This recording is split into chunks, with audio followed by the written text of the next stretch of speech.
Cukup mudah ya Ayah Bunda ya? Oke. Masih ingat ya tadi gerakannya? Selamat pagi, selamat siang, selamat malam. Oke, Masya Allah. Wah, sudah dipraktikkan. Oke, baik. Ustadz Ustazah, silakan. Semuanya juga boleh ikut berpartisipasi. Tim dokumentasi. Wah, ini momen ini. Silahkan. Oke, baik. Kita akan mulai. Dengan hitungan ketiga, Ustazah Lia akan memberikan pengarahan. Ya. Baik, kita mulai. 1, 2, 3.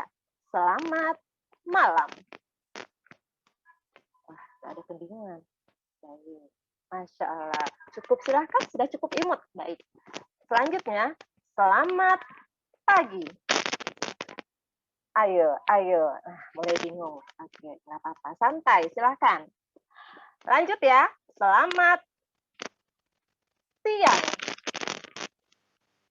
Masya Allah. Baik. Silahkan. Oke, kita lanjut lagi ya. Putaran kedua. Selamat pagi. Aduh, mulai bingung nih. Oke. Selamat malam.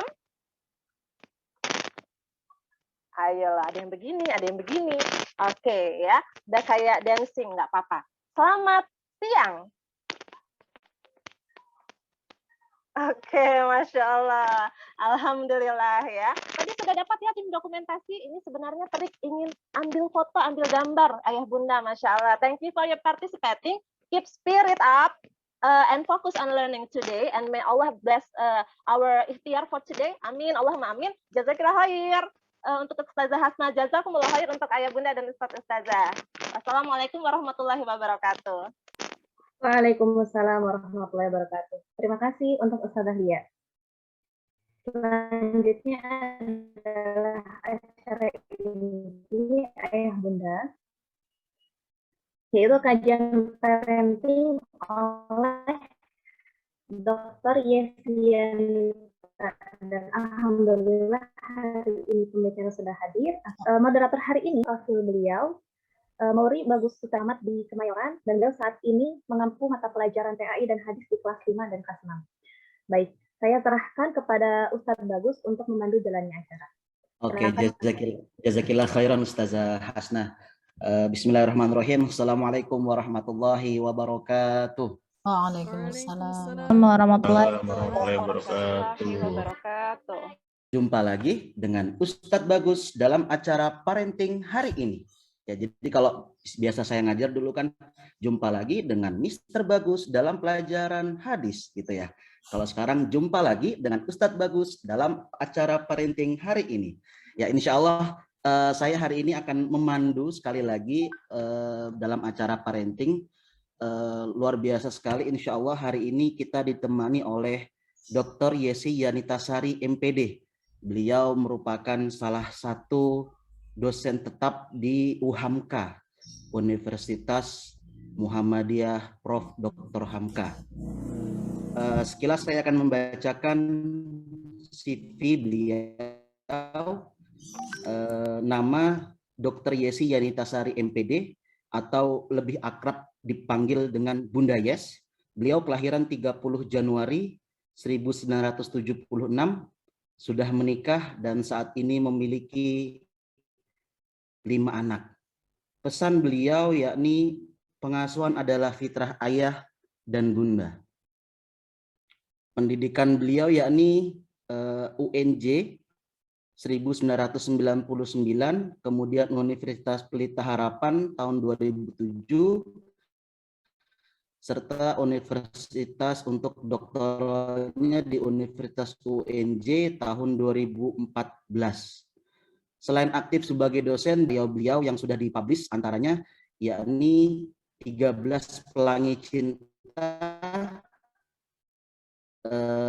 terbitan Gema Insani Press tahun 2016, kemudian Mendidik Karakter Hebat Gema Insani Press tahun 2017. Parenting kita pada kesempatan pagi hari ini adalah tanpa berpanjang kalam, waktu dan tempat kami persilahkan kepada Bunda Yes. Ya, terima kasih Ustadz Bagus. Tadi sebelumnya ada Ustazah Hasnah juga ya, Insya Allah. Bismillahirrahmanirrahim. Assalamualaikum warahmatullahi wabarakatuh. Waalaikumsalam warahmatullahi Alhamdulillah, walhamdulillah, summa alhamdulillah, la haula wala quwata illa billah. Asyhadu an la ilaha illallah wa asyhadu anna Muhammadan abduhu wa rasuluhu la nabiyya ba'da. Rabbi shrah li sadri wa yassir li amri wahlul 'uqdatam min lisani yafqahu qawli. Segala puji hanya bagi Allah, sehingga saat ini pagi ini alhamdulillah saya bisa temu kangen ya Masya Allah dengan Ibu Kepala Sekolah Ustazah Siti, dengan ada Mbak Yanti nih, Ustazah Yanti, Masya Allah, ada Bapak Ibu guru yang sebagian saya lihat juga ada yang baru-baru ya, Ustazah Siti ya, wajah ya, termasuk Ustadz Bagus kayak saya baru lihat ya, Ustadz Bagus ya, mungkin saking lamanya saya nggak ke sana, Masya Allah. Ya, alhamdulillah, Masya Allah, Allah perkenankan kita semua sampai detik ini hampir, bahkan kalau bicara pandemi hampir 2 tahun ayah bunda membersamai Ananda, dan saat ini mulai perlahan-lahan PTM walaupun masih terbatas ya alhamdulillah ternyata Allah masih memberikan kita berbagai kekuatan dan banyak hikmah. Tadi juga Ustazah Siti juga menyampaikan ya berbagai hal, dan berbagai saya lihat juga progres-progres yang ada di sekolah luar biasa sepanjang pandemi ini, karena plus minus ya bunda ya, selalu ada hikmah di antara musibah. Hikmah-hikmah lainnya adalah seperti ini parenting, Masya Allah ya, ini jam 8 sudah berkumpul sampai saat ini kalau saya lihat ada 230, mungkin kalau di sekolah belum bisa jumlahnya sebanyak ini ya, karena memang keterbatasan, kadang kita tidak bisa menyambi kan, tapi karena kondisi pandemi dengan virtual seperti ini bagian juga hikmah yang alhamdulillah kita malah menjadi banyak kesempatan belajar. Bapak Ibu guru juga demikian ya, saya perhatikan sekolah-sekolah khususnya di Nuris ini juga ya berbagai kegiatannya luar biasa ya, dan tampak sekali ustadz-ustazahnya Masya Allah ya, tadi juga ice break-nya gitu ya, makin kreatif, makin jadi artis deh guru-gurunya ya. Dulu mungkin malu-malu gitu kalau jadi benar-benar terbiasa, dan mudah-mudahan ini menjadi kreativitas, juga banyak inovasi yang muncul dan membuat anak-anak kita semakin bersemangat. Baik ayah bunda yang Allah muliakan, insya Allah hari ini kita sama-sama berikhtiar, berbincang. Saya diamanahi untuk berbincang dengan ayah bunda, khususnya bicara tentang disiplin positif. Nah, saya sudah lihat tadi di awal juga baik dari moderator ya yang memberikan ice breaking juga, tadi ada siapa ya. Nah, ini juga mencoba bersama ayah bunda untuk kita walaupun virtual terbatas ini tentu tetap berusaha untuk menjalin interaksi ya, karena dalam namanya berbincang tentu ada interaksi yang perlu dibangun. Nah, untuk itu ayah bunda, sebelumnya saya akan minta izin kepada ayah bunda semua ya, nanti dalam perbincangan ini, karena judulnya juga perbincangan ya bunda, ada beberapa pertanyaan, beberapa mungkin saya ingin mendengar, melihat, respon juga masukan ya, berbaginya ayah bunda. Mungkin nanti ada beberapa hal yang saya minta tolong ayah bunda melakukan sesuatu, misalnya menulis di chat, atau misalnya raise hand untuk bisa saya lihat dan seterusnya gitu ya. Mohon izin ya ayah bunda. Jadi mudah-mudahan bisa kita bisa tetap fokus, juga bisa lebih optimal lagi nanti perbincangan ini.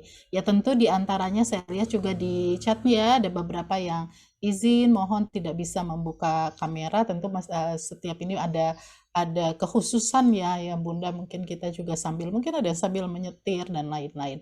Ya baik ayah bunda, perkenalkan sebelum saya menyambung ya, memberi apresiasi apresiasi terlebih dahulu kepada Bapak Ibu Guru pimpinan dari Sekolah Nurul Islam ini ya, Masya Allah perjuangan para Bapak Ibu Guru sama seperti orang tua dalam kondisi pandemi ini untuk bisa melayani anak-anak kita ini luar biasa.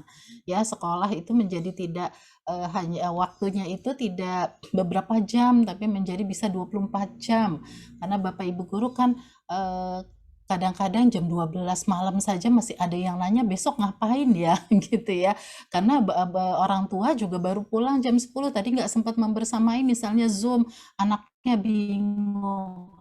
Berbeda dengan sebelum pandemi ya, kita mungkin lebih teratur, tapi ketika kesannya work from home atau learning from home kayaknya sih dari rumah ya, tapi kerjaannya kayak nggak kelar-kelar ya. Hari Minggu juga berbagai kegiatan juga ada, dan ini mudah-mudahan Allah catat sebagai amal jariah kita semua, Bapak Ibu Guru, Ayah Bunda juga ya yang tadinya menitipkan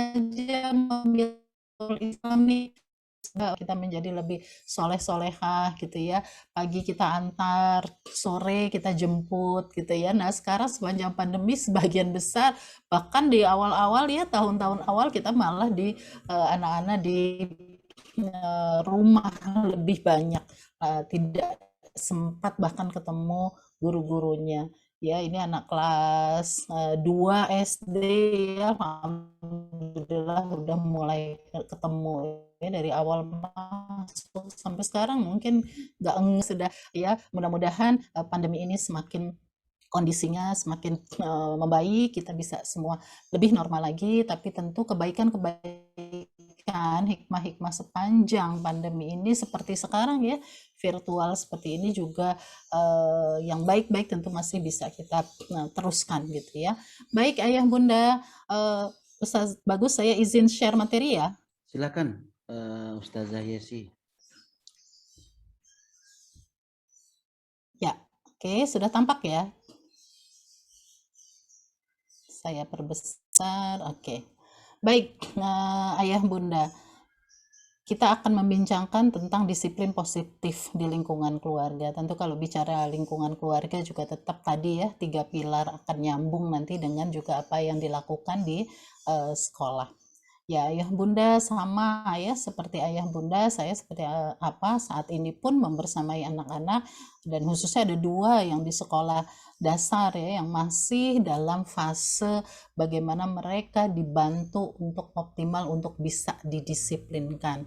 Nah, ini tentu tantangan juga tersendiri buat kita semua ya, apakah fase-fase ini akan bisa dilewati dengan baik, atau bahkan ada anak-anak kita yang sudah melewati fase ini tapi belum tercapai nih ya, belum sampai kedisiplinannya ya, masih harus banyak diingatkan, bahkan untuk hal-hal yang sifatnya kewajiban misalnya dalam syariat, sholat gitu ya, itu masih harus misalnya matanya orang tua harus mata melotot misalnya gitu ya, harus pakai nada ancaman dan seterusnya, karena kita khawatir sekali ketika kok syariat tidak dilakukan sedangkan mereka sudah akil balik, ini gimana caranya gitu ya.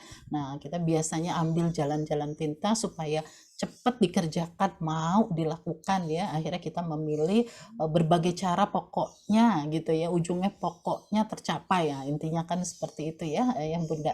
Nah sebelum ya kita masuk ke sini gitu ya, terkait dengan bicara tentang disiplin, bagaimana seorang anak gitu ya melakukan sesuatu ya, dia mengikuti apa yang seharusnya, nilai-nilai yang berlaku dan menjadikan itu menjadi tanggung jawabnya ya. Sebelum kita berbincang seperti itu, mungkin saya ingin dengar dari Ayah Bunda dulu, tapi melalui tulisan tentu ya karena terbatas. Ayah Bunda, saya izin boleh menulis di chat singkat saja. Menurut Ayah Bunda, kenapa anak-anak kita harus disiplin? Baik, Ayah Bunda boleh ditulis di chat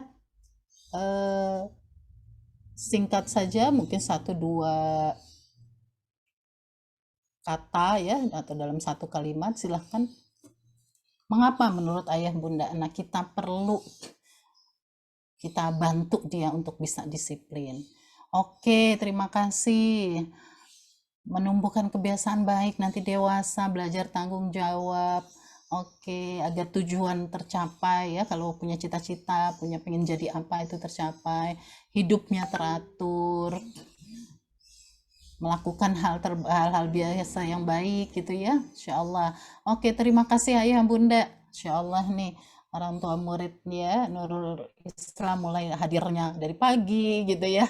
Eh, apa responnya luar biasa ya, terima kasih. Nah, Ayah Bunda ya, kita semua sepakat bahwa anak-anak kita butuh untuk disiplin ya, karena banyak hal tadi ya yang sudah Ayah Bunda sampaikan. Kita membayangkan ya, ketika seseorang tidak punya kedisiplinan, tentu ini akan bukan sekedar ya mengganggu dirinya, tapi mengganggu orang lain tentunya ya. Kita bisa merasakan nih di pandemi ini ya, seorang kita misalnya di rumah, di keluarga kita sudah jaga prokes dengan baik, ketika ada orang lain tidak disiplin ya, ini mengganggu yang lain juga ya, mempengaruhi kondisi orang lain juga. Nah, disiplin ini tentu bukan untuk diri sendiri, tapi juga untuk kehidupan bermasyarakat yang lebih baik. Nah, ketika bicara disiplin ini, menurut Ayah Bunda, nah ini anak-anak yang usianya kalau di sini di SD berarti ya, ini saya stop dulu, saya mau lihat. Ayah Bunda boleh raise hand-nya dengan reaction boleh. Kalau belum ketemu reactionnya tak pakai tangan juga boleh. Ayah Bunda boleh dong yang masih merasa punya PR terkait dengan kedisiplinan anak-anak kita yang memang di usia saat ini ya, usia lagi mereka belajar disiplin. Boleh dong raise hand. Oke, sudah ada 7 yang raise hand di sana, 12. Oke, bertambah 19, 20. Ini saya sambil saya buka-buka ininya ya. Alhamdulillah yang buka kamera sampai dengan layar keempat, sudah layar kelima lumayan, masih banyak yang buka kamera, Masya Allah, separuhnya ya. Alhamdulillah. Baik, yang resen sudah 43 orang, 45. Oke, bertambah terus ya. Alhamdulillah dari 245. Kalau tidak ada yang resen berarti udah kelar gitu. Kira-kira gitu Ustadz. Bagus ya. Berarti saya udah tinggal nyanyi aja bareng-bareng sama Ayana ya kan. Kalau tidak ada yang masih punya PR ya berarti sudah ini ya, selesai tugas kita ya. Saya tinggal assalamualaikum gitu ya, warahmatullahi wabarakatuh. Baik, alhamdulillah ya, ini bukan alhamdulillah bermasalahnya ya, tapi alhamdulillah respon dari Ayah Bunda yang Masya Allah, terima kasih sudah terus bertambah nih yang raise hand, sudah masuk ke hampir 70. Baik, Ayah Bunda terima kasih. Ini sudah mewakili ya kita semua. Insya Allah kita akan coba perlahan untuk membahas ini ya. Baik, terima kasih Ayah Bunda. Kita lanjutkan ya.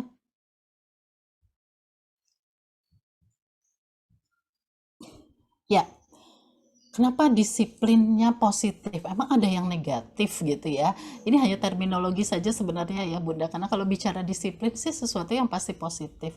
Tapi caranya mendisiplinkan itulah yang sehingga memunculkan istilah disiplin yang positif. Karena ada cara yang tidak positif yang dilakukan ya untuk membuat anak disiplin. Nah, sehingga kita akan mencoba tentu mengambil yang positif. Yang positif itu seperti apa? Positif itu ketika kita mencoba mengupayakan mendisiplinkan anak-anak kita dengan mengomunikasikan ya pada anak secara langsung perilaku yang pantas mana ya, yang tidak pantas mana, yang boleh mana, yang tidak boleh mana, yang tidak sesuai syariat itu seperti apa, yang tidak masalah ya dengan syariat itu yang mana, dan apa imbalan untuk perilaku baik serta konsekuensi dari perilaku buruk. Ini Ayah Bunda, terminologi ini adalah masa di mana kita sedang ya mengomunikasikan tadi supaya anak untuk bisa disiplin, dan ini ada fase idealnya. Fase idealnya ini adalah di ranah usia SD ini sebelum mereka akil balik, Sehingga catatan untuk nanti kita bahas lebih lanjut, bicara imbalan ya, itu ada juga di kesesuaian di usianya. Jadi tidak tidak semua usia ya nanti sudah dewasa juga kita selalu bilang kamu yang baik ya, nanti mama beliin motor misalnya gitu. Nah, ini sudah salah kaprah ya dalam penerapan dengan mendisiplinkan tadi secara positif. Nah, disiplin positif ini setidaknya ya ada 3 poin ya bicara untuk ya kalau dikatakan disiplin positif dia bisa memunculkan dorongan, membuat anak melakukan sesuatu itu atas kemauan dirinya, atas termotivasi dari dirinya sendiri atau kita sebut dengan motivasi internal, intrinsiknya, bukan karena dia lakukan sesuatu karena iming-iming tadi. Saya mau melakukan sesuatu kalau dapat hadiah, atau saya mau melakukan sesuatu itu daripada saya dihukum. Tidak, tapi disiplin positif ini tujuannya nanti bisa mendorong mereka melakukan sesuatu karena memang kesadaran dari dalam dirinya sendiri. Nah, bagaimana bisa membuat seperti ini nanti kita akan juga uraikan itu ya. Kedua, ya, disiplin positif ini pasti akan memberikan ya optimalisasi pada potensi anak. Kita memberdayakan mereka. Kita meyakini bahwa setiap anak kullu maulidin yuladu alal fitrah. Setiap anak itu punya fitrah, punya potensi, dia bisa ya apalagi anak SD ya sudah mulai nalarnya sudah berkembang dengan baik, dia sudah bisa berpikir logis sehingga kita optimalkan, dia punya keinginan dia sendiri. Nah, ini yang kita berdayakan. Ya, dalam disiplin positif juga ada saling menghargai. Walaupun ini anak ya, kita yang masih kasih makan gitu ya, mereka masih sangat amat tergantung dengan kita, tapi kita sadar bahwa seorang anak ini pun butuh untuk dihargai. Nah, kalau unsur-unsur ini ada dalam proses mendisiplinkan, ini yang kita harapkan ya bagian menjadi mereka bisa berdisiplin dengan baik karena kita juga mengupayakannya dengan pendekatan disiplin yang positif. Nah, bicara disiplin positif ayah bunda biasanya menghindari ya, saya pakai kata dengan tanda kutip ya, menghindari hukuman. Sekali lagi ini kita bicara di ranah saat mereka sedang bagus-bagusnya untuk didisiplinkan gitu ya.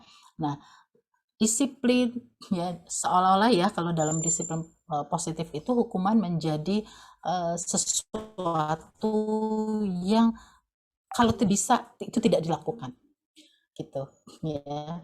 Tapi kan faktanya ya biasanya kaitan dengan hukuman, ancaman ini kan sesuatu yang bikin cepat ya, boleh dibilang membuat cepat terjadinya perilaku yang kita minta ke anak. Biasanya gitu enggak ya bunda ya, kalau kita pakai ayo lakukan ini, kalau enggak nanti enggak dibeliin apa gitu ya, itu kan akhirnya biasanya kalimat-kalimat itu muncul karena kita merasa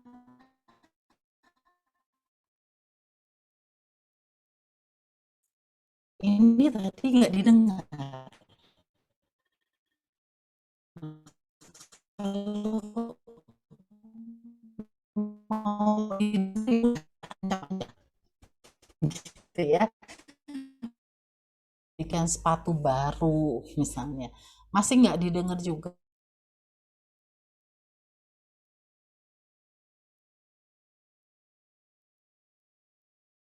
Sekolah dasar ini mereka masih takut ya, masih sangat tergantung dengan kita. Waduh, nanti saya nggak dibeliin ini lagi nanti. Oh, nanti saya nggak boleh ini lagi. Oh, nanti saya malu nih sama bu guru karena dilaporin. Akhirnya kita melakukan. Tapi ketika melakukan itu, apakah mereka karena kesadaran sendiri? Ya, umumnya tidak. Ya, umumnya tidak. Mereka akan melakukan itu hanya karena tadi takut.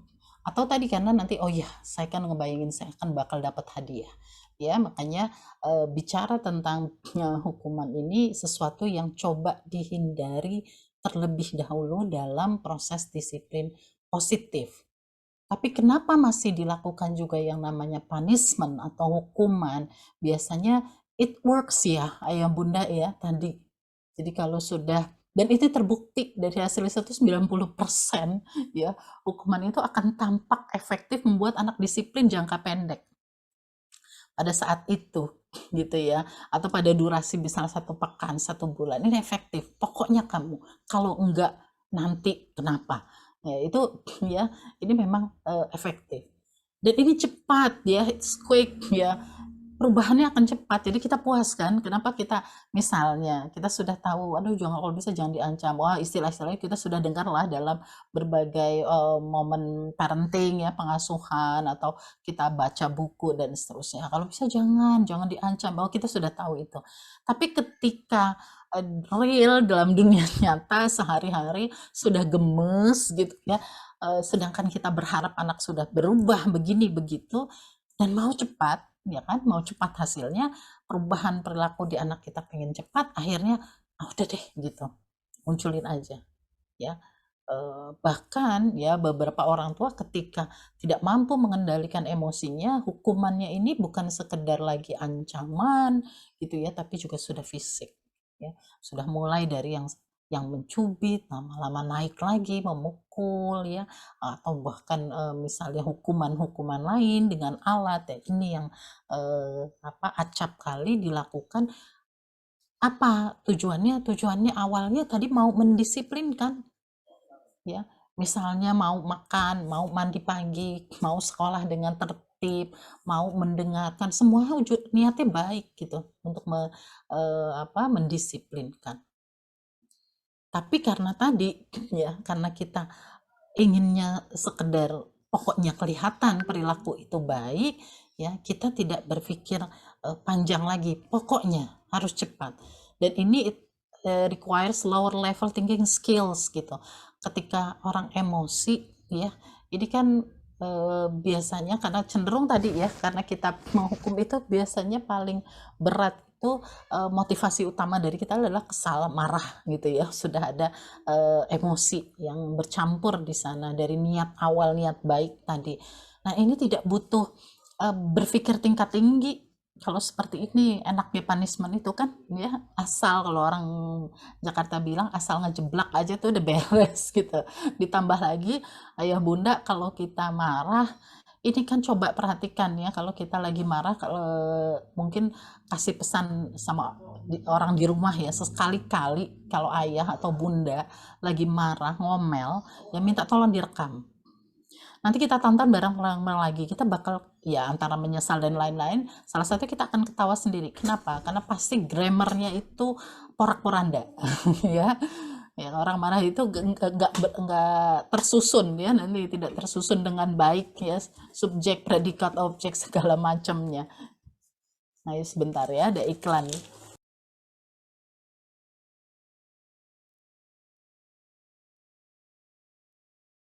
Ada iklan lewat ya, yang anak kecil ambil barang.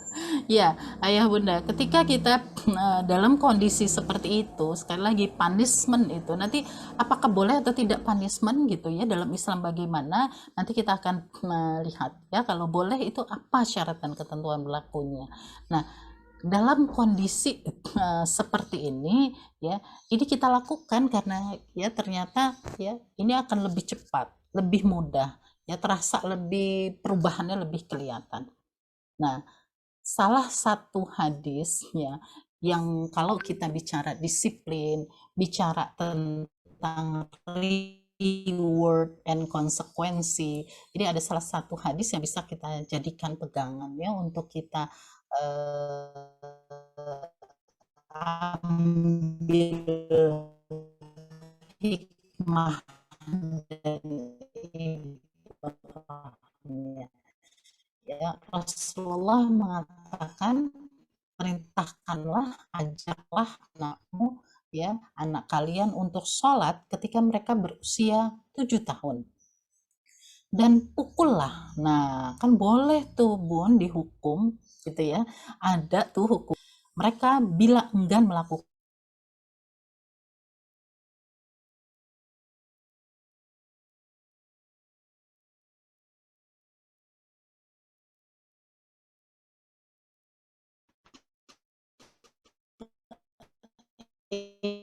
inovasi tersendiri gitu ya. Kita buat apa namanya kreasi sendiri tidak bisa, yang memang pakemnya sudah ada. Yang di sana adalah representasi dari ibadah yang tertib, ya, disiplin, terstruktur, sistematis gitu. Itu adalah ibadah sholat dan ya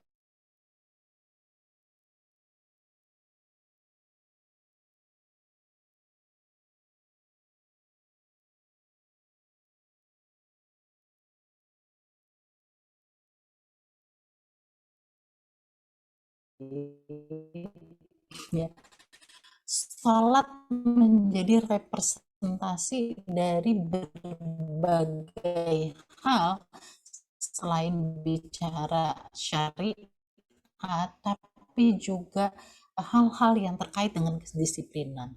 Kenapa 7 tahun? Karena 7 tahun itu ternyata dalam psikologi perkembangan ya seorang manusia, nalarnya, berpikirnya, sehingga mereka sudah bisa membedakan mana yang baik, mana yang tidak baik.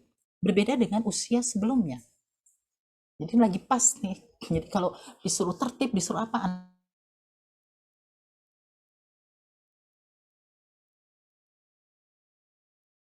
tertib dengan kita atau kakaknya gitu. Ini tidak lihat perintahnya tidak di usia di bawah itu. Ya. Masih contohnya boleh, tapi untuk sudah perintah, namanya perintah ya, sudah rutin, ini dimulai dari 7 tahun dengan pertimbangan tadi. Dan boleh dipukul, boleh. Karena jelas hadisnya sahih, boleh dipukul. Artinya ini boleh ada hukuman. Tapi ingat ya Bunda, mereka ya bila enggan melakukannya pada usia 10 tahun, dipukulnya 10 tahun, dilatihnya dari 7 tahun. Ada durasi waktu yang luar biasa lama. 7 sampai 10 tahun. 3 tahun. 3 tahun kalau kita bicara sholat sehari 5 kali, ya kan? Sehari 5 kali, 1 tahun ada berapa? 350 hari lebih ya. Dikali 3 tahun, dikali 10 bulan, 12 bulan dulu, kali 3 tahun. Kalau di total gitu ada antara 4.000 sampai 5.000 kali latihan. Jadi kalau sudah 4.000 sampai 5.000 kali latihan, dia nggak sholat, boleh sah dipukul. Kira-kira demikian. Padahal ya seorang anak kalau dalam ilmu psikologinya ya atau manusia kalau sudah terbiasa, nggak harus ribuan kali ya, hitungan itu 21 kali saja, 3 pekan ya berturut-turut dia terbiasa, ini sudah mulai otomatis. Kalau ribuan kali rasanya, dan itulah faktanya, tidak akan pernah terjadi pemukulan terhadap anak karena sudah beres ya. Kalau sampai terjadi pemukulan, yang kita refleksi sebelum itu adalah betul nggak kita membantu anak di usia 7 sampai 10 tahun dipahamkan, dibantu, dibiasakan, dibangun sistemnya. Kamu boleh apa yang boleh, apa yang tidak. Biasanya pelanggaran itu terjadi karena ini prosesnya yang bermasalah, bukan anaknya. Nah, ini ya luar biasanya. Jadi boleh hukuman, boleh, tapi syarat dan ketentuannya yang berlaku itu luar biasa ya gitu. Jadi ini kan saya melihat ya satu dari satu perspektif Islam, ini bahasa umum tentang disiplin positif. Jadi ayah bunda kita akan membedakan nanti antara tegas dengan keras, dan kita akan bantu diri kita membiasakan. Jadi boleh nggak tegas? Oh harus. Karena ini dalam proses disiplin positif, mendisiplinkan anak, ketegasan harus ada. Ya, kalau nggak ada ketegasan, yang muncul inkonsistensi kan. Oh ya, kadang-kadang boleh, kadang-kadang tidak. Jadi anak-anak nanti akan melihat, ini kapan ibunya dalam situasi, ayahnya dalam situasi bisa dinegosiasikan gitu ya. Oh ini kalau tanggal-tanggal awal-awal bulan lagi gembira bisa nih dinego misal gitu. Atau ibu kalau lagi ngumpul sama temennya bisa nih kita deketin karena nggak ngeh. gitu ya, kita minta apa, terus dibolehin aja, pada sesuatu yang tidak boleh. Oh ayah, kalau lagi sibuk, ya sibuk dengan handphonenya, kalau kita minta dia kan nggak ngeh, ya udah, ya karena tidak ada konsisten, tidak tegas, akhirnya anak bisa juga memilih ya kondisi-kondisi tersebut. Oke, sebentar ya.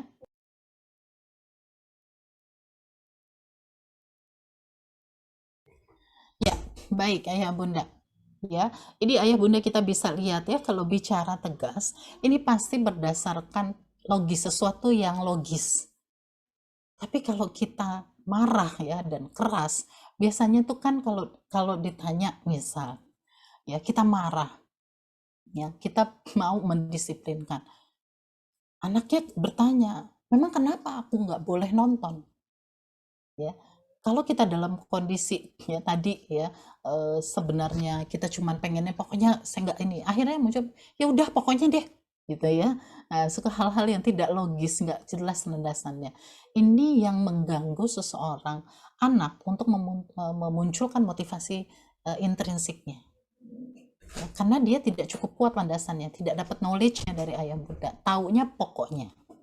Kata kuncinya pokoknya, apa-apa pokoknya. Jadi kalau ditanya kenapa, ya kata mama begitu, kata papa begitu, kata bu guru begitu, ya bukan kata saya begitu karena saya paham, ya biasanya muncul karena kita memilih keras, bukan tegas. Ketika bicara tegas, ya ini kita bisa memilih menggunakan kata-kata yang membangun, ya. Sedangkan keras ya tadi ya asal jeblak, kita mungkin kalau kita ingat-ingat lagi ya Allah itu kok kata-katanya nyinyir banget ya, nyakitin banget ya, kok pedes banget gitu ya. Nah tegas kita akan melihat sikon dan mencoba untuk tanpa amarah. Nah, ini menarik sekali ketika Rasulullah ya dalam salah satu perang ada seorang sahabat yang hampir membunuh musuhnya. Tapi sebelum itu musuh itu meludahi Rasulullah. Gitu ya. Rasulullah tanya, ini kamu membunuh karena marah atau kan memang harusnya dia jadi marah secara subjektif ya karena tadi ya diludahi atau karena memang kita sedang membela agama gitu. Kalau karena marah nggak usah sampai demikian. Jadi syarat dan ketentuan berlakunya kita menghukum seseorang itu ya boleh kita ambil kesimpulan di sini nggak boleh pakai marah. Padahal kita menghukum tadi landasannya marah. Tapi Rasulullah mengingatkan jangan. Kenapa? Karena kalau sudah bercampur dengan marah ini yang membuat ya kata-kata kita tidak terjaga. Kalau kita memukul tadi ini, mukulnya ini nggak terkontrol. Ya, yang ada ya akhirnya ya kekuatan yang kita munculkan itu ada kekuatan marah tadi, sehingga wajar ketika ada anak-anak yang dimarahi ibunya, yang dihukum orang tuanya, yaitu sampai babak belur. Mungkin kita juga pernah ya misalnya niatnya cuma nyolek aja gitu, tapi karena campur marah nggak terasa, tahu-tahu perasaan kok saya cuma nyolek aja tapi kok udah memar gitu cubitannya. Ini boleh jadi karena itu ya, karena kondisi kita tidak mampu tadi ya membedakan gitu ya. Jadi kita sebetulnya tegas atau keras. Ketika bicara tegas kita akan melihat dari berbagai sudut pandang. Oh iya, ini kan anak usia sekian. Oh iya, dia dalam kondisi apa? Ya, kalau keras kita nggak ya, pokoknya yang lihatnya dari saya. Ya muncul egois ya dari sudut pandang kita. Kita tidak melihat, nggak peduli dengan sudut pandang si anak, situasi yang saat itu seperti apa. Ya, bicara tegas kita mikir, nanti kalau saya lakukan begini bagaimana ya? Dia perasaan seperti apa? Ini masih ada banyak temannya nih misalnya, ada di depan teman-temannya. Apakah saya juga akan tetap marah misalnya gitu, mengingatkan, atau nanti saya pilih kondisi lainnya. Nah, kalau keras kita tidak peduli tadi karena sebenarnya emosi kita, amarah kita sudah bercampur sehingga ya bicara saja tadi udah berantakan tuh grammarnya, bahkan untuk orang misalnya dia public speakingnya bagus tapi pas marah hilang semua ya. Kenapa? Karena sudah tidak terkontrol ya.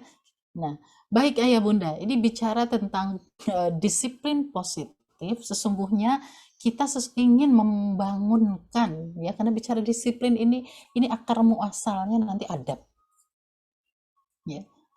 Jadi adab itu akan muncul itu dari self disiplin, ya, kata Naqib Al-Attas. Jadi memang penting sekali nih membangun disiplin ini, karena dengan disiplin ini nanti akan menjadi pola, ya, untuk seorang anak melakukan berbagai kebaikan perilaku baik lainnya. Dan ini bukan simsalabim, ini ada prosesnya, ini ada tahapannya. Tadi disampaikan Ustazah Siti, ya, pengasuhan ini panjang, pengasuhan ini terus, ya, bagian dari kehidupan kita. Jadi bukan sesuatu yang instan. Kalau mau instan kayak tadi, ya, ngomel, ngancem, instan, jadi dia berubah, iya saat itu. Tapi besok kita akan ngomel lagi, besoknya ngomel lagi. Capek, anaknya merasa kita seperti kaset rusak, kitanya juga merasa kok gak didengerin sih, gitu. Ya, nah menurut Likona, ya, salah satu bapaknya pendidikan karakter, ya, bicara tadi kita kita berharap kan jadi bentuk dari disiplin positif ini kan dorongan, ya, memunculkan motivasi intrinsiknya seorang anak, tidak lagi karena ayah bunda tidak khawatir lagi kalau saya nggak ada, saya kan udah bekerja dari kantor nih, anak-anak masih di rumah, siapa nih yang nemenin? Oh, tapi kalau ayah bunda sudah bangun, ya, kedisiplinan tadi, dia tahu dia harus apa, mana yang boleh, mana yang tidak, ayah bunda tidak lagi terlalu khawatir, karena mereka akan melakukan itu tanpa, ya, ayah bunda di sisinya pun tak ada masalah, karena dia sudah punya kesadaran untuk melakukan itu. Bagaimana memunculkan karakter-karakter baik seperti itu? Setidaknya ada 3 hal yang perlu diperhatikan, ayah bunda, yang nanti kita akan rinci pelan-pelan, ya, tahapannya. Menurut Likona, kalau cuman seorang anak knowing saja, tahu sesuatu yang bagus, ya, oh, bangun pagi itu bagus, gitu. Apalagi sarapan pagi itu bagus misalnya, tapi hanya sebatas tahu saja, ini tidak serta-merta memunculkan karakter. Jadi kalau kita sering-sering sudah merasa sering-sering ceramah, sering-sering ngasih tahu, kok belum berubah, ya memang belum, gitu ya, memang belum selesai urusan untuk membangunkan karakter. Apa berikutnya? Munculkan feel-nya, feeling the good. Dia munculkan bagaimana dia punya rasa itu dari dalam dirinya. Bukan kalau knowing itu sekedar pengetahuan saja, ya sudah, gitu. Tapi kalau dia punya kebutuhan atas itu, makanya mari kita buat mereka punya kebutuhan atas itu. Gimana? Learning by doing, harus ceburin, gitu ya, harus dia real melakukan sesuatu. Kalau hanya teori-teori saja, ceramah saja, jujur adalah misalnya dalam pelajaran PKN, ya nggak bisa mengharapkan sekedar tiba-tiba dia pasti jujur. Tapi dia harus ada situasi yang didesain yang membuat mereka, ya, ketemu tuh, oh kalau begini saya harus jujur, oh berbagi tuh saya lakukan berbagi karena dia merasakan bagaimana kalau berbagi itu bahagia, bagaimana kalau tidak dibagi itu rasanya kayak apa. Nah, ini feel-nya harus muncul, feeling the good, ya. Kalau sudah ini selesai belum, kalau ya belum dibantu untuk mereka langsung implementasi. Jadi ini komprehensif kalau bicara memunculkan, ya, karakter yang salah satunya adalah kedisiplinan tadi. Ya, ini akan muncul kalau mereka tahu, mereka punya rasa, mereka lakukan. Nah, itu baru namanya karakter. Ya, kalau cuma tahu doang, oh saya tahu nilai-nilai ini bagus, ada perasaan, misalnya saya tahu membantu orang itu baik, terus punya rasa kasihan, ya Allah kasihan ya orang itu nggak makan, duh kasihan amat, cuman ya nonton, kita sering ya sekarang nonton ya macem-macem kan sekarang ya, youtuber itu kasihan, sedih sampai nangis gitu, tapi nggak ngasih apa-apa, nggak nyumbang apa-apa, yang nggak jadi karakter juga gitu ya. Jadi ini harus komprehensif. Nah, saya coba buat, ya tadi sudah disebut juga dalam salah satu buku saya, Membidik Karakter Hebat dengan Coach Dev Rizal, ya, setidaknya ada 4 tahapan sederhana ini yang bisa kita lakukan. Yang jika kita tidak lakukan, ya wajar kalau saat ini ayah bunda misalnya tadi ya ketika ditanya masih ada PR enggak gitu. Nah, mungkin PR-PR itu terjadi, PR kedisiplinan itu terjadi, ada salah satu tahap di sini yang kita belum optimal. Ya, jadi kabar baiknya insya Allah kita akan bisa optimalkan itu kalau kita pelan-pelan kita akan menurunkan ini. Ya, mulai dari keteladanan ya, bicara ya, apalagi bicara disiplin ya. Seringkali ya kita minta misalnya lakukan ini, tapi dia tidak melihat itu pada kita. Ya, ini akan sulit ya karena anak-anak itu melakukan sesuatu karena paling mudah adalah dengan melihat. Kamu nggak boleh terlambat, kata Bu Guru. Oh, saya ingat sekali ya, ada di suatu masa ya, anak-anak tidak boleh terlambat. Anak-anak yang terlambat itu dijejerin di depan pagar. Suruh nunggu dulu, belum boleh masuk karena mau ada konsekuensi gitu ya. Tapi sambil mereka nunggu berjejer gitu, tiba-tiba ada beberapa guru yang lewat dengan santainya terlambat. Kira-kira perasaan anak-anak tuh gimana gitu ya. Nah, ini keteladanan ya, kunci dari bicara karakter keseluruhan, apalagi bicara disiplin. Ketika anak kita tidak disiplin, pertanyaan pertama adalah kita dulu, sudah cukup disiplin belum? Kalau kita masih punya banyak PR di kedisiplinan, ya menjadi wajar ketika anak-anak juga ya punya PR terhadap itu. Berikutnya ya Bunda, saya lompat dulu ke pembiasaan ya. Kita biasanya kalau mau ingin tadi ya membuat anak misalnya rajin sholat, kita sudah coba dibantu mereka dibiasakan dibangunkan sholat, dibangunkan gitu ya, diingatkan, diajak bersama-sama. Sudah nih proses pembiasaannya ya. Karena dengan ini nanti akan muncul otomatis ya, otomatisasi mereka jadi terbiasa. Ya Bunda juga kalau melakukan sesuatu udah rutin gitu ya, kalau nggak melakukan kan biasanya kok kayak ada yang hilangnya gitu, kayak ada yang kurang gitu. Nah ini kalau pembiasaan. Tapi apakah cukup? Belum. Kenapa? Kalau hanya dibiasakan, tapi dia tidak tahu kenapanya, boleh jadi mereka nanti hanya akan kayak robot saja. Dan ini juga tidak permanen, jadi situasional. Contoh, ya, waktu sebelum pandemi, ya anak-anak kita dibiasakan oleh ustazah di sekolah untuk dari TK bahkan ya untuk sholat duha bertahun-tahun. Ya. Tapi kok kalau sampai di rumah nggak sholat duha tuh? Kalau liburan, weekend, kok tidak sholat duha? Kenapa kira-kira? Nah, boleh jadi ayah bunda selain faktor ada keteladanan, juga mereka nggak tahu ilmunya. Why-nya itu tidak tahu kenapa saya harus melakukan itu. Nah, bicara ayah bunda ingin mendisiplinkan anak-anak kita, bantu mereka juga untuk ya tahu why-nya itu. Karena inilah kunci dari tadi yang motivasi intrinsik itu muncul kalau mereka tahu. Seperti saya kasih gambaran seperti ayah bunda nih. Ayah bunda tentu ya saat ini rajin ya melakukan yang namanya sholat duha, qiyamul lail, sholat tahajud gitu ya. Sholat tahajud malam-malam gak ada yang lihat. Tapi ayah bunda tetap lakukan itu. Pertanyaannya kenapa? Nggak ada yang lihat, nggak ada yang nilai, nggak perlu juga diposting kan gitu ya, nggak ada yang ngasih hadiah, nggak ada yang hukum juga. Tapi kenapa kita masih melakukan itu? Kira-kira kenapa ya Bunda? Oke, boleh tulis di chat supaya kita bergerak lagi, supaya ya Bunda melek lagi gitu ya. Baik Ayah Bunda, boleh dong berbagi Ayah Bunda, kenapa sih Ayah Bunda masih melakukan ibadah-ibadah yang tidak orang lain lihat, tapi kita masih melakukan itu. Salah satu contohnya tahajud. Silakan Ustadz Ustazah juga boleh, silakan.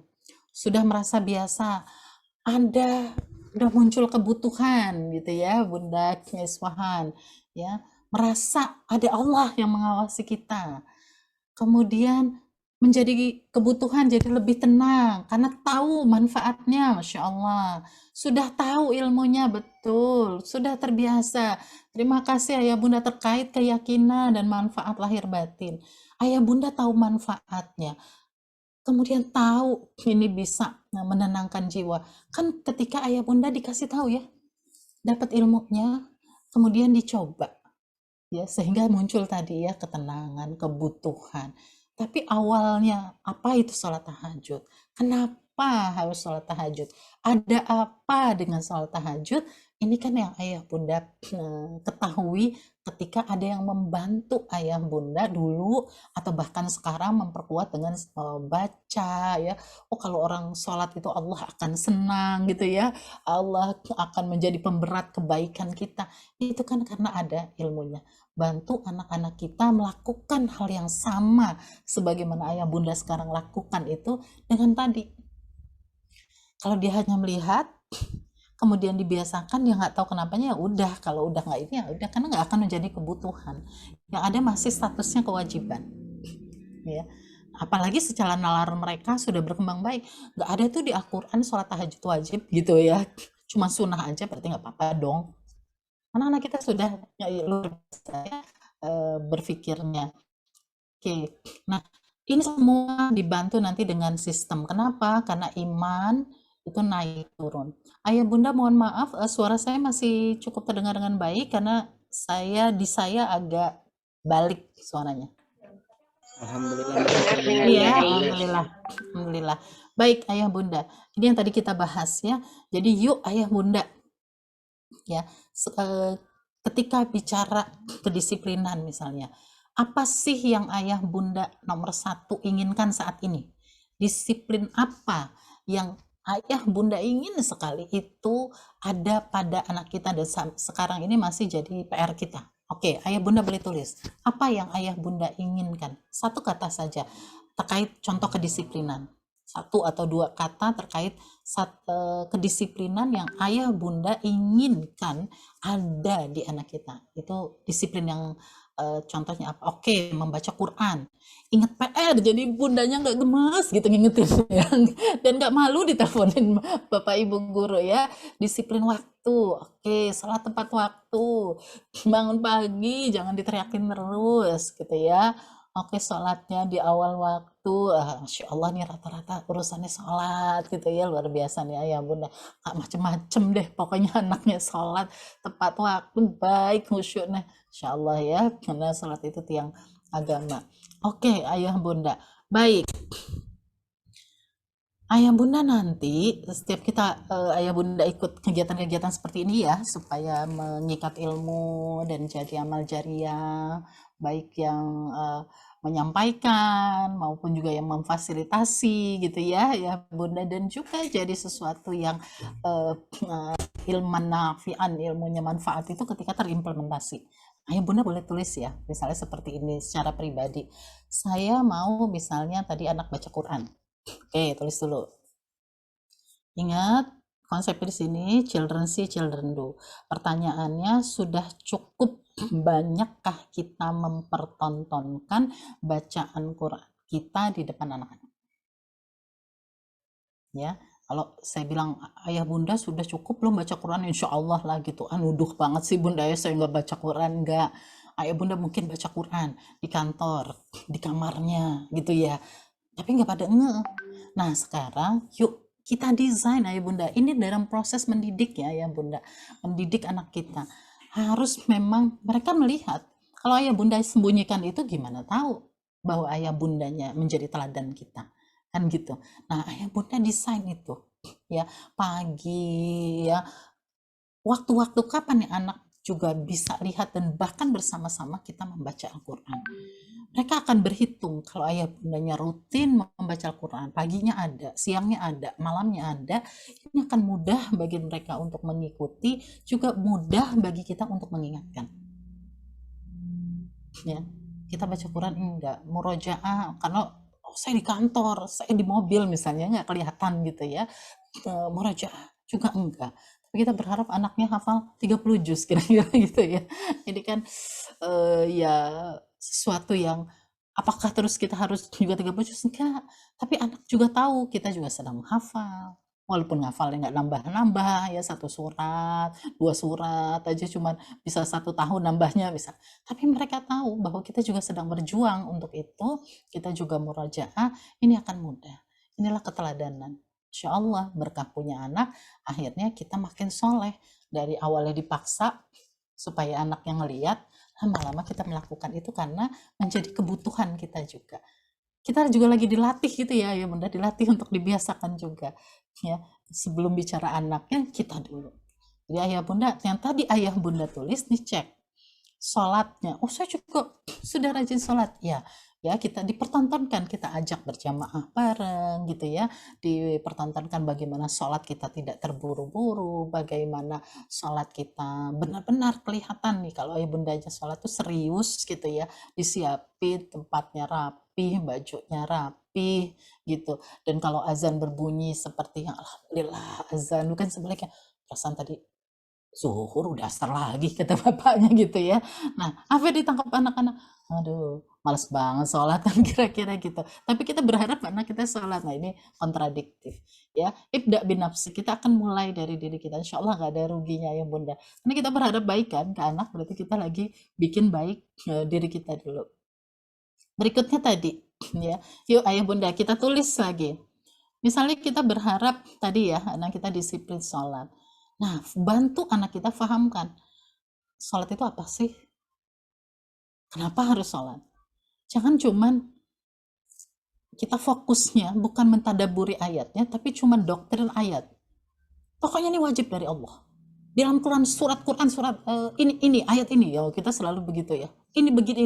Jadi kalau ngeliat kita udah, waduh, ini ntar Quran mana lagi yang dikeluarin. Tapi nggak ditadaburi. Ya, apa itu sholat? Ini hakikatnya apa sih sholat gitu. Bukan sekedar anak tahu, ya tahu, mereka tahu ini kewajiban orang muslim gitu. Tapi kenapa? Nah, ini kita bantu, ayo bunda. Ya, kita bantu anak kita. Ya, apanya ini? Nanti kerjasama sama Ustadz Ustazah tentunya. Apanya ini? Sholatnya apa? Oh, sholat itu interaksi kita. Dalam sholat itu selalu ada salah satu ya, kalimat bicara sholat itu kan doa. Jadi kamu kalau mau apa-apa pusing, minta apa-apa tuh, pas lagi sholat itu minta nak gitu. Allah tuh, jadi kalau diibaratkan ayah bunda lagi pegang handphone ya, ini kalau lagi chat sama seseorang WhatsAppan misalnya gitu, ini kan lagi online semua, Allah lagi online ya, kita Allah lagi online, klik langsung dibaca langsung insya Allah langsung dijawab gitu. Nah ini yang apa ya, hakikat-hakikat ini kita sampaikan mengapanya. Nah ayah bunda bantu diri kita dulu untuk sebelum nyuruh apa, minta apa, melakukan apa, kita udah tahu dulu intinya. Ya kalau dibalikin emang kenapa? Ya nggak kenapa-napa, emang harus begitu kamu gimana sih orang Islam udah gitu ya. Atau misalnya kita pengen apa sekarang anak-anak PTM ya, maskernya itu terjaga, jangan sampai nanti mereka tuker-tukeran masker atau misalnya iseng gitu nggak diturun-turunin, aduh udah bikin deg-degan, akhirnya udahlah nggak usah ikut-ikutan itu aja, biarin online gitu ya. Ini sebenarnya bunda di masa pandemi ini kita dilatih disiplinan luar biasa.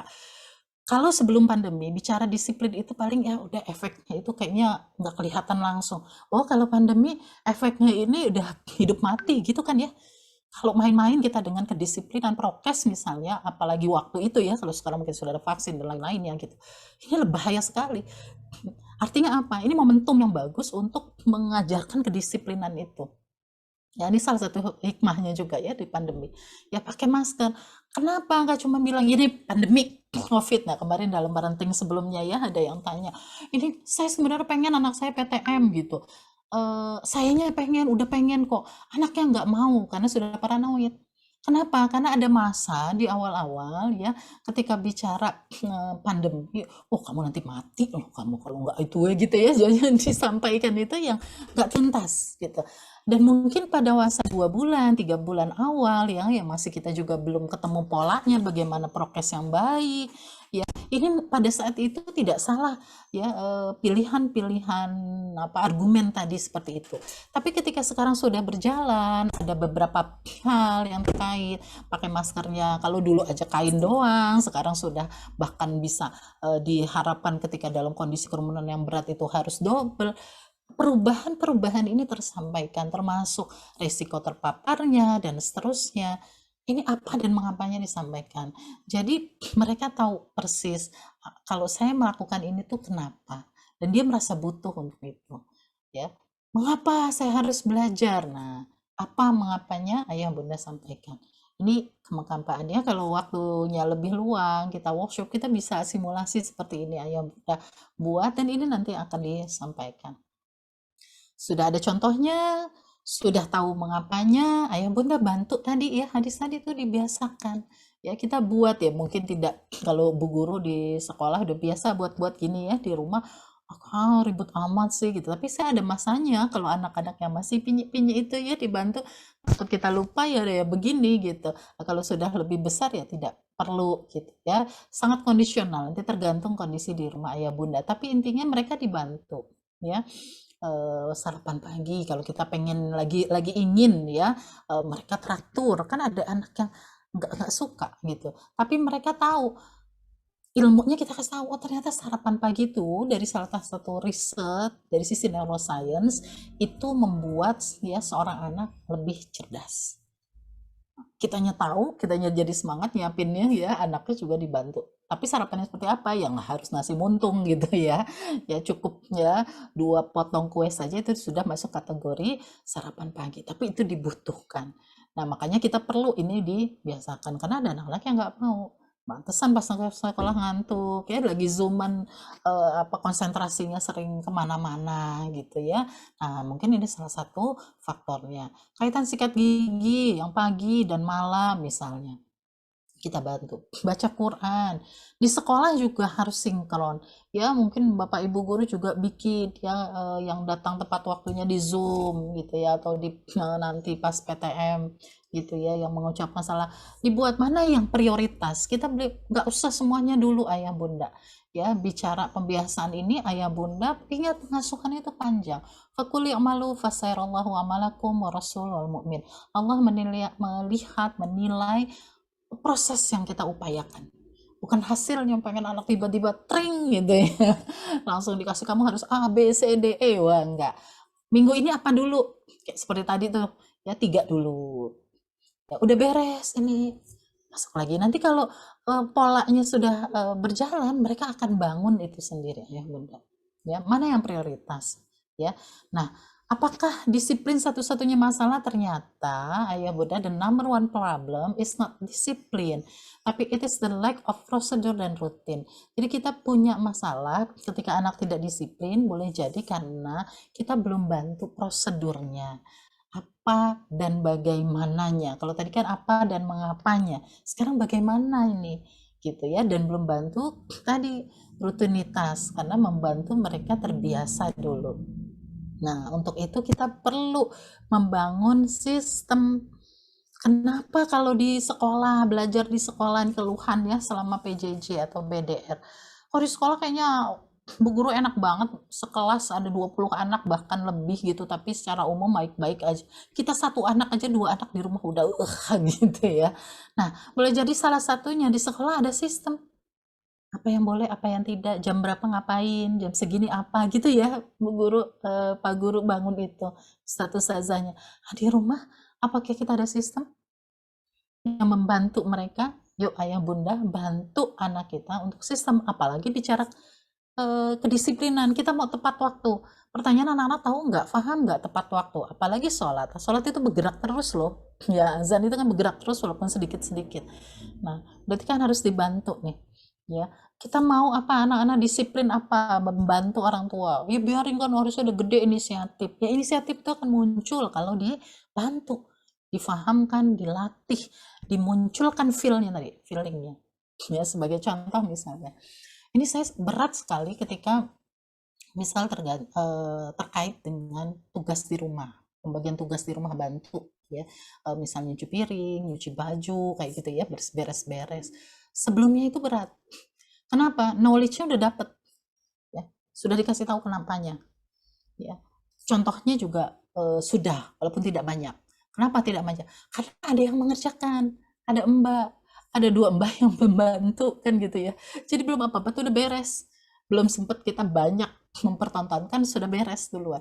Bahkan kalau anak-anak terjun, jangan kan gitu ya, takut nanti ganti posisinya kira-kira gitu ya, atau takut disangka membebankan, padahal kan saya udah dibayar nih gitu. Ini feel-nya nggak dapet anak-anak. Jadi yang saya harapkan mereka punya inisiatif, itu susah. Lalu apa yang dilakukan? Terpaksa harus munculin feel-nya. Gimana? Harus ceburin dulu. Gimana? Berkah pandemi, saya offin dulu. Ya walaupun tetap dibayar ya mbaknya, tapi saya offin dulu. Enggak ada apa di rumah. Semua berbagi tugas. Semua bekerja, bagi-bagi. Ketika udah bekerja baru feel-nya dapet. ya Allah, nyuci itu tangannya, udah ngeluh gitu ya, tangannya lecet-lecet semua gitu ya. Ada yang dia bagian udah, jangan ganti-ganti baju gitu ya, karena cucian jadi banyak ya. Kalau sebelum itu nggak terasa, enak aja gonta-ganti gitu ya, enak aja makan. Kalau ini sampai berhitung, mana gelas yang tadi udah dipakai mana katanya gitu ya. Ini semua akan muncul. Kenapa? Karena sudah merasakan ya. Nah, ya benar, banyak hal ya yang bisa kita lakukan untuk membantu kita tadi. Yang penting kita paham dulu, feel-nya harus dimunculkan juga, nggak cukup knowledge-nya. Knowledge mereka tahu luar biasa. Wah, nilai-nilai PKN apa di sekolah mah keren-keren gitu ya, karena tahu, kata gurunya pintar, hebat, iya gitu ya. Tapi kalau feel-nya tidak muncul, tidak terasa ya. Nah, ini contoh-contoh apa yang kita bangun, yang kita inginkan, kita bangun sistemnya tadi, penggunaan gawai segala macam. Baik, Ayah Bunda, dia di penghujung poin-poin dari disiplin positif ini, tadi di awal diingatkan kalau bisa kita menjauhi yang namanya hukuman, punishment. Karena di awal ya, bicara terminologi awal ya, punishment itu orang selalu menganggap itu kayak stick and carrot kan gitu ya. Stick and carrot ya, penghargaan dan hukuman itu. Jadi kalau carrot itu kayak iming-iming ya, ini kalau kamu ini nggak kayak kelinci dikasih gitu, kalau lumba-lumba tuh dikasih ikan baru dia ngelakuin gitu ya, seolah-olah tuh seperti itu. Kemudian kalau macem-macem gitu ya, nggak ngelakuin, stick, main pukul aja gitu ya, atau ada yang pakai palu gitu ya, intinya ikonnya gitu. Itu tidak hitam putih seperti itu ya, Ayah Bunda. Bicara keseimbangan tentang reward ya, saya memilih consequences di usia kita lagi belajar ini. Kenapa? Karena bicara penghargaan dalam perspektif Islam, ini sesuatu yang boleh kok. Seorang anak itu diapresiasi, dihargai, dipuji, boleh. Tapi sekali lagi, ada syarat dan ketentuan berlakunya. Ya, pujiannya itu harus mendorong. Yang dipuji itu perilaku, bukan anaknya. Wah, Masya Allah, udah keren nih kita ya, mujinya pakai Masya Allah ya, karena menunjukkan bahwa ini ya Allah juga, ada kehendak Allah di situ, nggak akan mungkin dilakukan. Itu adalah kita ya, pujian dalam Islam. Masya Allah, cantik, nah, anaknya cantik, keren, apanya yang keren, apanya yang cantik gitu. Nah, ini belum mendorong ya, apalagi kalau kita memujinya fisik mah Allah yang kasih, subhanallah, Allah yang kasih, bukan, tidak ada upaya apapun ya, udah dari sononya. Tapi yang kita hargai, yang kita puji, supaya dia berulang melakukan kebaikan itu, clear, harus bicara apanya. Masya Allah, kakak hari ini sarapannya habis. Jadi apa yang bagusnya? Sarapannya, dia sudah melakukan, dia sudah menghabiskan sarapannya. Kalau dia anggap itu keren, besok dia akan melakukan itu. Ini di fase usia SD ya. Tapi kalau anak usia SMP di situ mah biasa aja, malah aneh, ibu apaan sih, alay banget. Karena memang bukan fasenya. Harusnya udah selesai yang begituan, gitu ya. Nah, ini pujian yang menurut penghargaan. Bentuknya bisa macam-macam, Ayah Bunda. Bisa ucapan, bisa sentuhan, bisa sesekali hadiah. Kita variasikan, ya. Dan ya, kuncinya penghargaan ini berjenjang. Ketika anak usia dini kita lagi apa namanya ya, lagi murah-murahnya, royal gitu ya, royal kasih pujian, kan itu yang dibutuhkan anak usia dini ya. Semakin dia besar, SD, kelas 1, kelas 2, masih, tapi mulai menurun. Kelas 3, kelas 4, mulai semakin menurun, balik sudah tidak ada. Spontan aja kalau kita ngasih gitu, ngasih hadiah, bukan karena desain supaya dia melakukan, kan enggak. Kenapa? Karena harusnya dia sudah lillah. Ya setidaknya sampai SD deh. Dia sudah melakukan itu karena lillahi ta'ala. Jangan dibalik. Makin besar, hadiahnya makin besar, kan dia udah besar. Jadi kalau puasanya full, mama kasihnya 10.000, kamu kan anak kecil, 2.000 aja, misalnya gitu. Jadi miskonsepsi, semakin besar dia, semakin ditambah hadiahnya, nanti akan menghasilkan orang-orang yang melakukan sesuatu, hadiahnya mana? Ada lemburnya nggak? Gitu ya, kira-kira ya. Kita akan, bukan lillahi ta'ala lagi. Nah, kita bantu anak kita, penghargaan itu. Konsekuensi, apa bedanya dengan hukuman? Kalau bicara konsekuensi, ada kesepakatan yang dilakukan.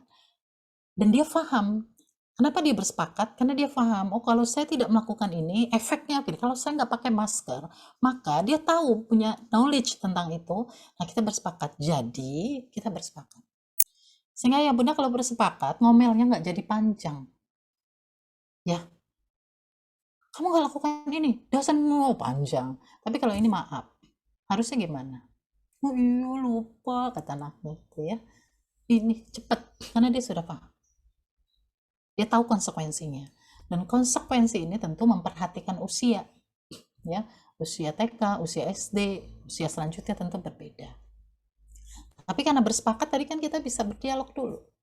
Gitu ya. Jadi tahu nanti yang pasnya yang mana. Ya. Targetnya apa dari konsekuensi ini? Dia mampu nanti mengikop dirinya sendiri. Seperti kita ayah bunda kalau melakukan kemaksiatan. Akhirnya kan ayah bunda, astagfirullahaladzim, ya udah deh saya sedekah untuk mengurangi, misalnya gitu. Nggak ada yang nyuruh, ya, tapi sudah bisa mengontrol dirinya sendiri. Ini yang kita bangun di anak-anak kita, ya. Dan ini butuh ayah bunda konsistensi dan sinergi, nggak bisa dikerjain sendiri-sendiri, ya. Nanti ada pihak, ya. Ini kebetulan aja ya bunda, template-nya begini ya, merah sama hijau, bukan berarti oh kalau yang tukang marah ibu gitu ya. yang enggak yang kalau sama anak-anak wah udah deh mendingan sama ayahnya aja gitu ya, baik kan dikasih, kalau ibu enggak gitu ya, lama pada umumnya gitu ya. Sehingga ketika tidak ada inkonsistensi, tidak ada kekompakan, ya ada pihak yang disebut si S, ya kan, ada pihak yang disebut malaikat gitu ya. Nah, ini nggak boleh terjadi seperti ini, karena nanti tidak akan terbangun ke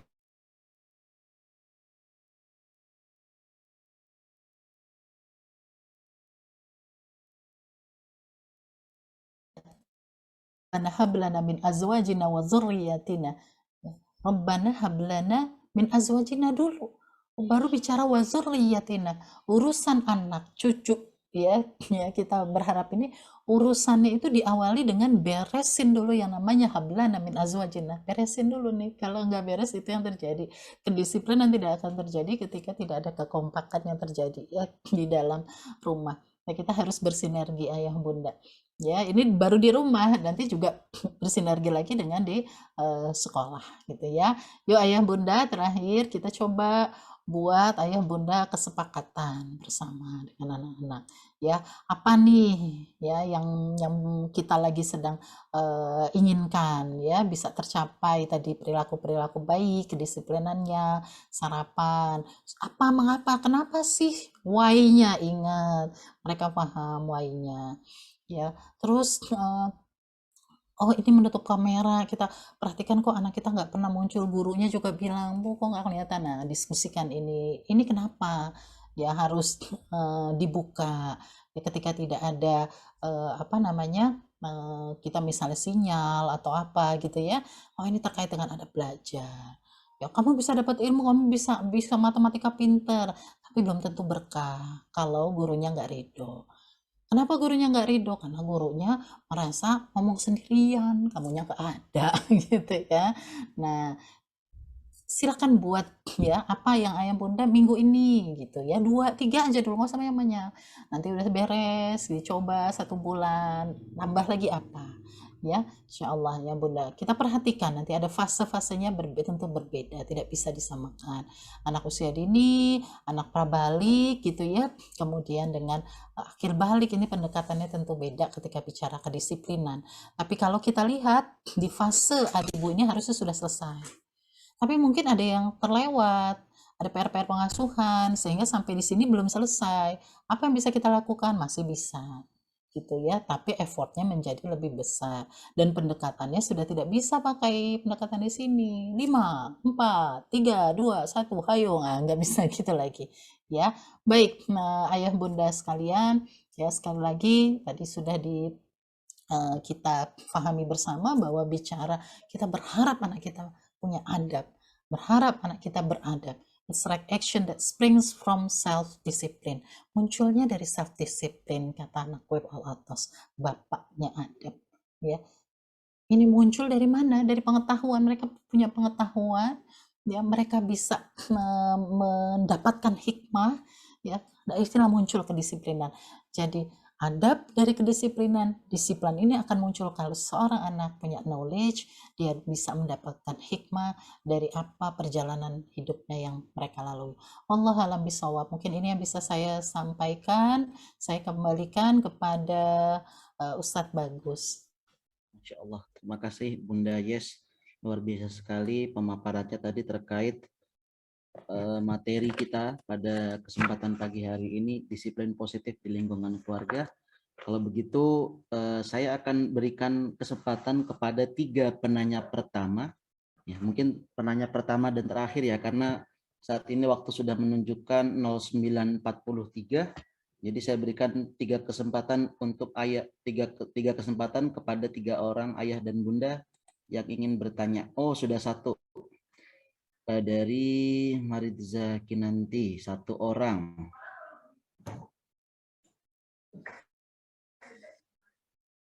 Oke, ada lagi? Oh, hanya 1 sepertinya ya. Oke, baik, kalau begitu dipersilahkan kepada Bunda.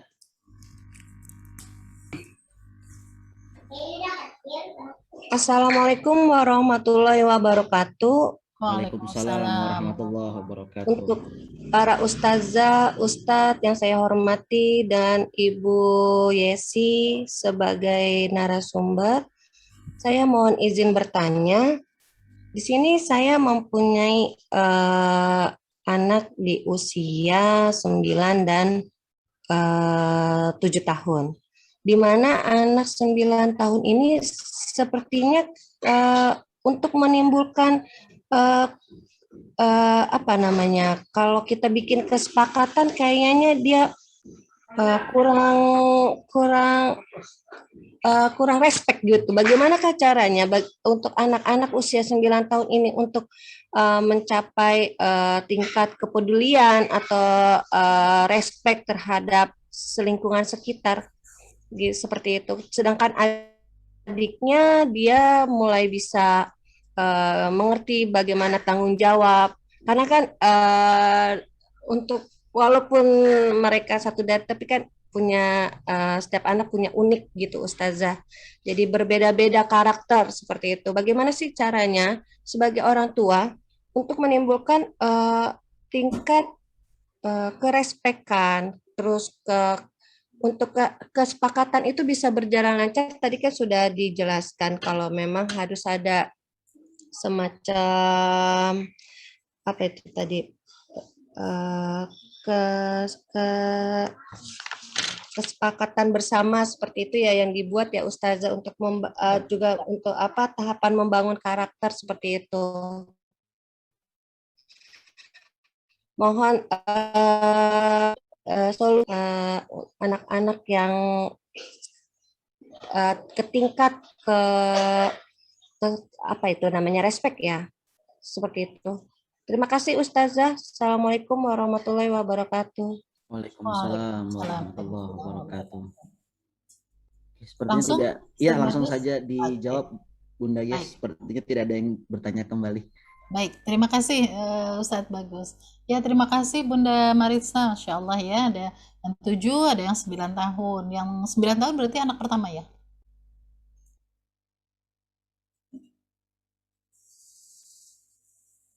Oh, masih di mute? Oh iya, oke. Ya, jadi pertama ya terkait dengan karakteristik. Mungkin saya masuk ke karakteristik ya. Karakteristik anak, setiap anak itu unik betul. Ya, berbeda-beda ya. Bahkan juga ada gaya, misalnya mereka kita kenal ya, ada gaya belajar yang lebih dekat dengan lebih dia kinestetik, jadi nggak bisa diam dan seterusnya ya. Ada yang dia visual, mungkin menjadi jauh lebih tenang, tapi dia butuh bantuan harus tetap bisa face to face atau melihat sesuatu belajarnya misalnya gitu. Ini semua karakteristik yang ya tetap ketika bicara karakteristik ini kalau dikaitkan dengan adab, ini adalah tantangan mereka untuk tetap beradab yang sama. Jadi kalau adab itu nggak ada tawar-menawar bahwa misalnya gini, anak yang penjiletan boleh dong dia kalau lagi belajar tuh muter aja lari terus misalnya gitu ya. Ini di usia ini ya, usia SD ya Bunda, ini kita lagi bantu. Ini kita lagi bantu masanya, ya. Kalau usia TK tentu beda lagi ceritanya. Nah, tapi kalau sudah masuk usia 7 tahun, ya kita lagi bantu mereka. Kita sebagai orang tua harus paham itu. Oh, dia tipikalnya seperti apa, betul. Karakteristiknya seperti apa, orang tua, guru-guru harus tahu dan harus mengakomodir kondisi-kondisi demikian untuk memilih teknik yang lebih tepat. Tapi untuk anaknya ini tetap saja mereka harus punya, kalau bicara adab ya, kalau bicara adab ini kan beda kalau bicara bisa belajar matematik, bisa belajar IPA gitu ya. Mungkin yang satu pakai gaya apa, satu pakai gaya apa, yang penting mereka bisa dapat matematika. Tapi kalau adab mereka tetap harus beradab. Nah, jadi mereka harus sadar bahwa di usia yang sekarang ya 7 sampai menuju balik tadi, ketika mereka punya ini tantangan mereka yang kita kuatkan bahwa Allah ya tadi menilai seseorang dari prosesnya. Kalau perjuangannya luar biasa, karena dia sesungguhnya orang anak yang tidak bisa diam, tapi dia harus tetap duduk tenang ya untuk hormat kepada gurunya saat belajar, dia lagi berusaha untuk itu, Allah akan nilai tentu pahalanya jauh lebih banyak dibanding yang memang sudah tidak punya masalah dengan itu. Kira-kira itu yang bisa kita bantu anak kita. Supaya jangan ada excuse bahwa tadi, oh yang ini suka-suka saya dong, ya saya emang orangnya begini. Nah itu harusnya tidak muncul dari anaknya, tapi kitanya yang sebagai orang dewasa memahami itu dulu yang terkait dengan karakteristik dan adab. Karena ketika dia hidup bermasyarakat, nanti juga hitung-hitungan hisapnya itu tidak akan ada diskon khusus untuk yang oh kalau saya gini akhlaknya jadi boleh dong miring-miring dikit misalnya, gitu nggak ada gitu ya. Nah ini kita bantu anak kita untuk paham itu. Nah kemudian terkait dengan tadi salah satu dari bicara akhlak itu kan kedisiplinan ya, gimana ngebantunya. Nah di fase SD ini 7 tadi ya sampai usia balik mereka, atau setidaknya karena balik kita kan cepet banget sekarang ya Bunda ya, 10 tahun udah mulai rata-rata sudah balik, padahal belum siap anaknya. Tapi mereka sudah mukallaf, sudah dapat beban syariat, gimana dong? Nah, itu Masya Allah, Rasul udah perhitungkan itu jauh hari. Jadi sampai dipatok usia 10 tahun tuh, ya kita tuh fokus untuk adibunya, untuk membangun adabnya. Karena harapannya lewat 10 tahun kalaupun dia balik, dulu belum. Ya zaman Rasulullah belum, nggak usah zaman Rasulullah, zaman saya saja. Anak-anak balik tuh kan 14 tahun. Ya, ibu-ibunya perempuannya balik ke 11-12 tahun, agak napas ya, latihannya agak napas. Kalau sekarang enggak, 10 bahkan 9 tahun sudah banyak gitu ya ustazah ya, di kelas-kelas kelas 4 kelas 5. Padahal mereka masih unyu-unyu. Ya masih sholat masih harus pakai pelotot-pelotot segala gitu. Nah, ini kan Masya Allah, ini tantangan kita. Berarti kita harus mempersiapkan itu dengan baik. Dan Rasul sudah menghitung tuh ya, 7-10 tahun gitu Masya Allah. Nah, kalau ini dilalui, bismillah, nah kita mau nanti baliknya 10 tahun udah lebih tenang kita. Karena dia sudah punya modal, walaupun masih terus dibantu. Tapi nggak berat gitu. Nah, gimana caranya? Yuk, salah satunya bersepakat. Kenapa bersepakat? Sebenarnya kunci bersepakat gini ya Bunda, jangan bayangkan bersepakat itu kayak di sekolah. Anak-anak dikumpulin, ya kemudian, ayo anak-anak, kita akan di rumah gitu ya, bersepakat dengan ini. Kamu apa? Kamu apa? Enggak juga gitu. Atau tadi saya kasih slide-nya ada contreng-contreng, enggak juga harus gitu ya. Masing-masing itu punya, jadi saya hanya memberikan konsep, resepnya ada di tangan ayah bunda, yang sangat paham dengan kondisi rumah masing-masing. Yang masing-masing rumah punya budaya yang tentu berbeda, punya kebiasaan berbeda. Nah, ini silakan disesuaikan dengan kondisi kita. Bersepakatnya mungkin satu keluarga dengan anak yang di usia itu mungkin tidak resmi-resmi amat, ada rapat keluarga misalnya gitu ya. Tapi ada yang seperti itu ada, ya silakan gitu ya. Itu lebih baik ketika memang bisa dikondisikan. Tapi yang tidak terbiasa dengan itu kita sambil jalan, sambil ini, sambil ngobrol santai. Oke, Kak, ini besok mau PTM nih gitu ya, wah kira-kira gimana ya supaya Bunda tuh terus terang nih deg-degan nih, anak-anak nih beritanya nih kayak gini, tapi sebenarnya sih aman kalau anaknya begini-begini. Oh gimana ya, coba deh kita cari yuk, misalnya mereka dikasihkan amanah, ingat mereka sudah kita berdayakan ya, searching mereka udah jago kan gitu ya, searching apa-apa mereka nanti yang presentasi santai ya. Kalau saya ada masa yang memang anak-anak ada presentasi gitu, tapi ada yang udah santai sambil ya udah ceritain oke gimana, atau ceritanya itu dari gambar, ya, dari tulisan. Pokoknya kita paling tahu lah apa yang kira-kira anak-anak bisa lebih di kita, di rumah kita lebih pas.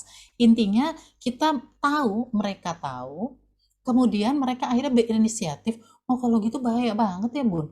Itu temanku nggak pernah pakai gitu. Itu sebenarnya kita lagi menuju kesepakatan ya Bunda gitu. Oh kalau kayak gitu kira-kira kalau kamu kayak gitu ngeri nggak? Udah tunjukkan kita sayang ya sama kita. Jadi takut kamu, lah tenang aja Bunda, nggak usah takut, aku mau udah ngerti, masa yang begituan aja nggak ngerti, clear. Oke, jelas gitu ya. Ya tapi berarti kalau yang nggak pakai gitu besok nggak usah lagi lah kali ya sekolah ya, anak yang suka begitu. Iya nggak usah. Berarti kakak kalau misalnya ketahuan nggak ini, ya misalnya lupa atau gimana gimana dong? Ya udah aku nggak usah aja besok sekolah dulu. Nah itu sebenarnya udah bersepakat tuh ya Bunda, gitu ya kira-kira tapi dengan cara yang berbeda. Ya mungkin yang tadi yang 7 tahun karena anak kedua ya Bunda Marisa sudah, ayah bundanya sudah biasanya ya anak-anak setelah anak kedua ke bawah itu kan kita udah ilmunya lebih banyak, sudah terbiasa gitu ya. Makanya kita banyak dosa yang anak pertama ya, ya harus minta maaf ya. Kenapa? Karena banyak latihannya, banyak latihan, ilmunya belum banyak, kemudian juga di saat ya nenek kakeknya lagi sayang-sayangnya, kita juga apalagi yang nunggunya lama gitu ya, jadi banyak excuse-excuse-nya, banyak yang disiplinannya kadang kurang dibangun. Jadi kalau ketika dia udah gede kayak gitu, itu bukan maunya, karena kita juga yang membuat begitu dulu. Cuman kita lupa, kenapa? Karena sekarang kita udah solehan dikit gitu ya, udah ilmunya udah banyak, udah ikut parenting, dulu zaman kakaknya belum ikut-ikutan gitu. Nah, tapi kita yang keinget tuh sekarang, harusnya kan, malah kita lupa ada proses ya di anak-anak yang awal ini yang tidak kita bangun seperti adik-adiknya, makanya hasilnya jadi sedikit mungkin berbeda. Nah makanya perlu kita bantu sih anak-anak yang sudah duluan ini bisa sedikit tarik ulur ya, jadi di sisi lainnya kita mengulang beberapa proses sebelumnya, tapi tetap memperhatikan bahwa sekarang mereka tidak demikian. Nah, boleh jadi anak 9-10 tahun sekarang ini nalarnya tuh udah berkembang jauh lebih baik. Jadi dia tuh apa sih Bunda alay banget gitu. Udah bisa yang begitu, beda sama yang anak 7 tahun misalnya. Nah, ini yang perlu kita juga perhatikan. Anak-anak kita itu ya usia kronologisnya kelihatan udah matang 9, 10, 11. Tapi usia psikologisnya masalah, ya masih masalah, belum siap untuk yang terkait itu misalnya tadi, karena ada proses tadi ya pengasuhan yang mungkin ya tanpa sadar, tanpa kita sadari ini terlewat. Mungkin demikian Bunda Marisa, jadi nanti tinggal kita kenali banget ya si kakak nih lebih senangnya di gimana, bahkan mungkin karena dia udah merasa agak gedean ya nggak senang dikumpulin terus bareng anak yang adiknya yang kecil gitu ke sana, cemen gitu kalau anak saya gitu ya. Berarti kita ngomongnya private ya, berdua ngajak nongkrong di mana misalnya gitu ya, lebih dia merasa di orang ke gitu Mas ya.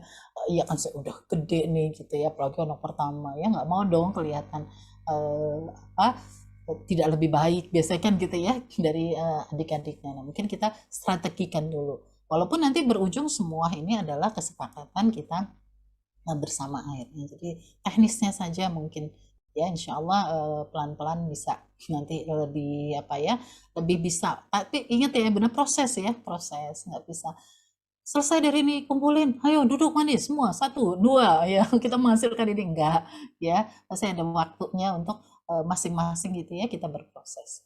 Yang penting upayanya. Mungkin demikian Ustadz Bagus yang bisa saya sampaikan menjawab tadi pertanyaan Bunda Marisa.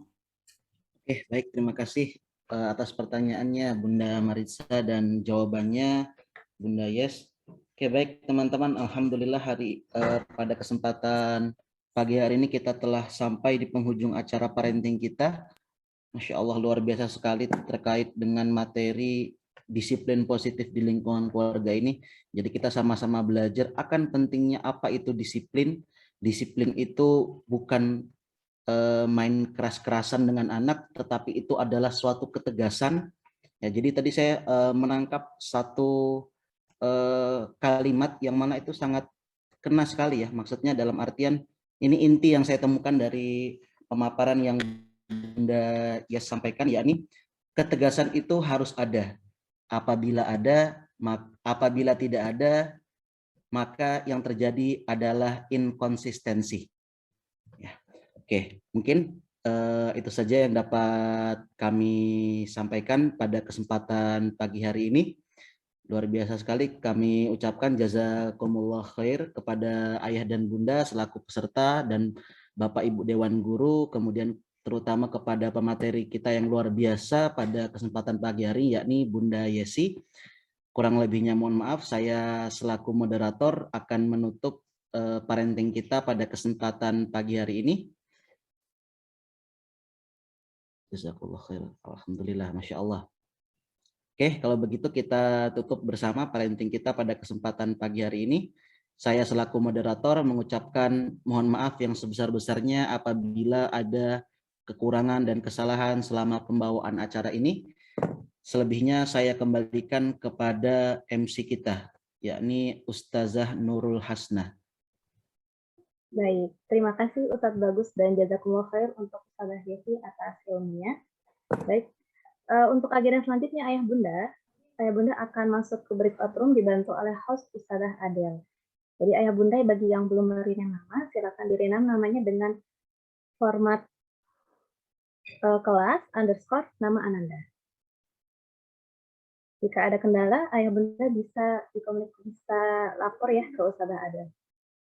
Ustazah Hasnah, saya pamit ya. Iya baik Bunda. Ya, jazakumullah khairan jaza Ustazah semua, Ustazah Siti, Ustazah Yanti, Ibu Guru, Bapak Ibu. Saya pamit ya. Assalamualaikum. Waalaikumsalam. Waalaikumsalam warahmatullahi wabarakatuh.